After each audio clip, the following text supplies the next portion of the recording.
Hello and welcome to Gardening with Ben.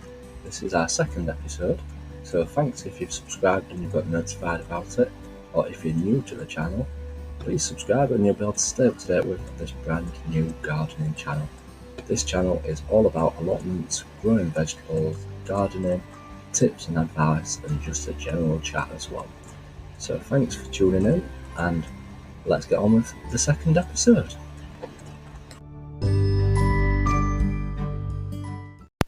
So in the second episode, we are going to be talking about how to start an allotment.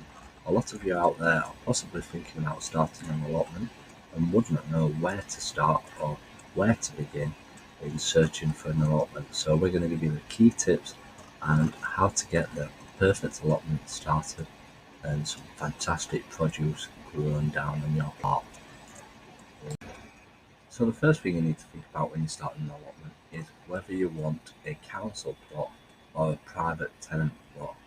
The difference being with a council and a private tenant is that the council plots are obviously owned by the council and rent is sent to the council. Plus the council will do various inspections throughout the year and making sure that you stick to the rules of what they've set in their legislation on how to keep your allotment tidy, how much percentage you can grow vegetables in, and all the rules what they set. Being a private tenant, it's owned by a group, like a community group instead, and they set all the rules. These are often cheaper than the council plots, as obviously you're not paying for the workers. But the thing is with a lot of private tenant plots is that they don't always have water on site. So when you're first looking around for a plot, you need to make sure that you've got running water on your plot. A lot of plots that don't have running water on, they catch all the water themselves from the rainfall in bathtubs and in storage containers from the greenhouses, what runs off it. But you can get a lot of water in the winter, but obviously if you've got a very hot summer, you will soon get through all that water, trust me. I've seen how much watering you've got to do in summer sometimes, and sometimes you're going down to the plot at least twice a day just to water them plants, make sure that they don't die. So that is the first thing that you need to check when you're looking for a plot, that you've got running water on site and it's handy and easy to use. You're not often allowed to use hose pipes on the plot, but you can use a hose pipe to fill up your water ruts from the tap what's situated on the plot. So step one is council or private plot, and then step two is to check to see if it's got running water on the site. So the next thing you need to do is, once you've acquired your plot, you should now have your plot. You need to have a look around the plot and see what's on there. Sometimes you can find bushes hiding, strawberry plants that are still growing in the ground, fruit trees could be growing there also. If you find a plot with fruit trees on it, that would be fantastic. As obviously if you're buying fruit trees to plant, they'll take a few years to grow, so if you've got a plot that's already got fruit trees on, grab it. And if you're unsure about what's on the plot, see if you can find the neighbour of the plot and ask them what is actually growing on the plot and what they saw growing on the plot, because they'll probably know more about what's on the plot from seeing the neighbours down there. So yeah, ask around and find out and identify everything what's growing on the plot. If you haven't heard already, the place where I'm recording these podcasts is an app called Anchor, and it's totally free. They also put your podcasts on multiple platforms like Spotify, iTunes, Google Podcasts. Straight away, you can also schedule the time that you want it to go on, which is fantastic. There's also creation tools that allow you to record and edit your podcast right from your phone or your computer, so you can record your podcast literally anywhere you want.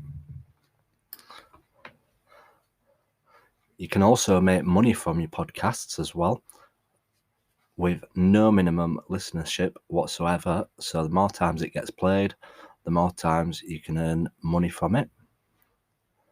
and there's everything you need to make your podcast all in one place. So if you download the free Anchor app or go to anchor.fm, you can get started with your free podcasts. So the next thing you need to do on plot is plan it. The ideal time to take on a plot is in the winter time, in the autumn winter time, as nothing will be growing on the plot. It'll all be dying off, all the weeds will be dying off, they won't be growing anymore. So you won't have the battle to contend with the weeds during the winter time. So the perfect thing to do is get a piece of A4 paper and just draw a plan of what you want on your plot. Try and design your paths, your beds, where you're going to put stuff on the plot. And if you've got a plan, you know what you're going to work to. And then just mark off when you want to have cleared each area back. Give it a day, and then at least by the time you come to planting stuff outside in possibly May time, you'll have hopefully got all your plot cleared and built and ready, and it'll look fantastic. That is one key thing that I do on the plot. I always plan what I'm going to do on the plot, as leaving it till the last minute, it just makes you rush and you don't do a good enough job. So give yourself plenty of time to clear each area, get them roots out and get on with it. Once you've planned your plot, then you need to start looking at what you're actually going to grow on your plot. What fruit you're going to grow, what vegetables you're going to grow, what herbs you're going to have, and what flowers you're going to have. You might think, well, I'm not going to grow any flowers, but you do need to grow some flowers on your plot. I'll explain that why, so stay tuned for that. So the fruit, on my allotment, I've got a cooking apple tree, a Bramley cooking apple tree. I've got an eating apple tree, a pear tree, and a Victoria plum tree. If you're going to grow a plum tree, go for Victoria plum. They are one of the nicest that I have ever tried. And the abundance of plums that I had this year was phenomenal. I ended up giving loads and loads away, as there were that many on there, I couldn't eat them all. And the thing is, they all ripen at the same time, so you've got to try and eat them all at the same time, or cook with them, however you're going to be using them. So yeah, make sure you go for a good variety of plants, trees, and plant them usually around November time. October, November time is the best time to plant your fruit trees. So your vegetables. The best thing to do with vegetables is have a look in a garden centre at all the seeds what are on offer, and just make a list of all the ideal ones that you would like to grow. And when you're looking at all the seeds, you'll see some strange varieties of different colours of fruit and veg. So try with some unusual things as well, just for a laugh and seeing how it actually grows and what it actually looks like. As you can, like I mentioned in the first podcast, you can get purple carrots, black tomatoes, purple cauliflower, and to be honest, the purple cauliflower does better than the white cauliflower growing on my pot. So I've stuck to growing purple cauliflowers, and they are fantastic. So yeah, have a look at what vegetables you want to grow.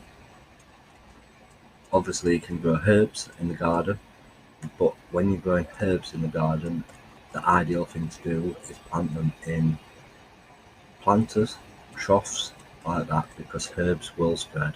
Certain herbs will spread and take over your plot. If you plant it in a planter, you can dig it into the ground so it's at ground level, and obviously then it won't spread and it'll stay contained and it won't take over the whole of your plot. Next up is flowers. Why grow flowers, you ask? I want to be growing fruit and vegetables to eat, not flowers. But the thing about the flowers is that if you're just growing fruit and veg on your plot, it'll look so bland, being all green and basic, that you want some flowers to add colour. You can have like competitions to see who can grow the tallest sunflower. You can grow dahlias, pansies, spring bulbs, and one main reason for growing bulbs and flowers is that the bees will absolutely love them. And without the bees, you won't get no pollination on your plot. And without the pollination, you won't get no crops. So you need the bees on the plot. So growing flowers will attract the bees to your plot, and they'll think this is the best allotment going. Let's get on this plot and let's get pollinating, and then you'll get some fantastic produce. So you definitely need to grow some flowers on the plot. So have a look around. Flowers are very easy to grow. I've grown them for the first time this year. I've grown calendula. I grew all bulbs this year: daffodils, tulips, hyacinths, crocuses. I've grown some dahlias. So yeah, and scabia. Scabia are easy to grow. So yeah, I've done really well with the flowers this year. And if you have a look on my Facebook page, Gardening with Ben, you'll be able to see how great the flowers were this year. So those are the next things that you need to think about. So the other things that you need to think about when you start an allotment, they're not a priority. They're like a benefit really. But once you've got your plot up and running, these would be ideal things to have on the plot if you can get them on. The first one being seating. You can easily make seating out of pallets.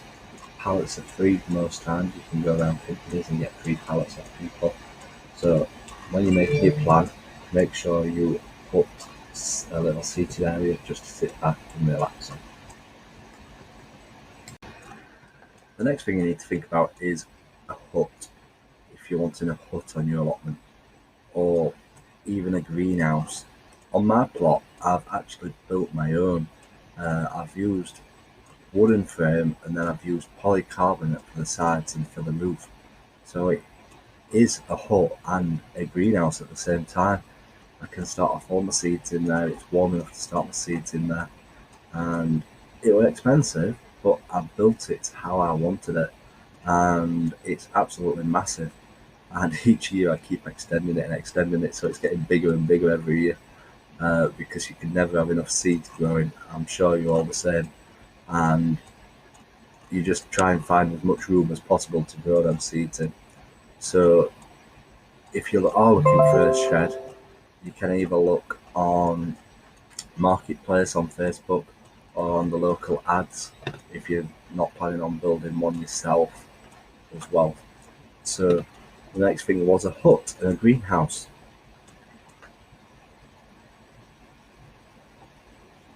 The other thing that you need to look at doing is your paths. The paths are going to be the areas that you're walking on the most between your beds.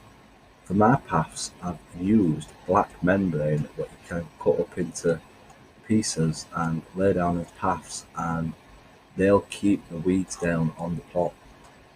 And all you have to do is peg them down, and they'll keep the weeds down throughout the whole year, and you can walk nice and easily on that. Obviously, if you can get free paving slabs, you can use paving slabs for paths.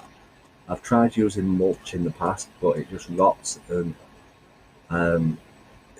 gets lots of bugs in it, like wood lice and everything, and it attracts slugs and everything into the damp conditions. So it's not necessarily good to have mulch down on your paths, as you'll just be replacing it after a few years. Another important thing is water butts. They say that rainwater is a lot better to use on plants than actual tap water. So obviously, if you can catch as much water as possible in water butts, that is the best solution for getting good plants. But if not, you'll still need to store water, so look at getting a couple of water butts. Again, you can look on Marketplace and on free ads, and you should be able to get some water butts for your plot. And the final one is a composting bin.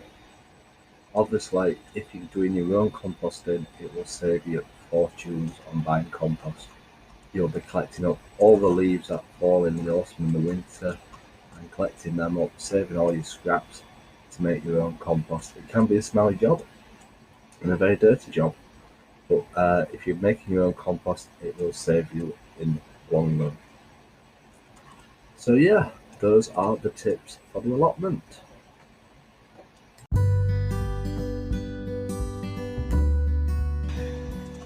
So I hope you found this podcast useful. I hope you subscribe to the podcast to see the later ones that get produced. We'll be doing these on a regular basis so that you can stay up to date with what we're doing on the allotment and giving tips and advice away. Feel free to follow me on my Facebook page, on my Instagram page and my YouTube channel, which are all Gardening with Ben. And also check out my website, www.gardenandallotment.com. Thanks for listening, and until next time, keep gardening.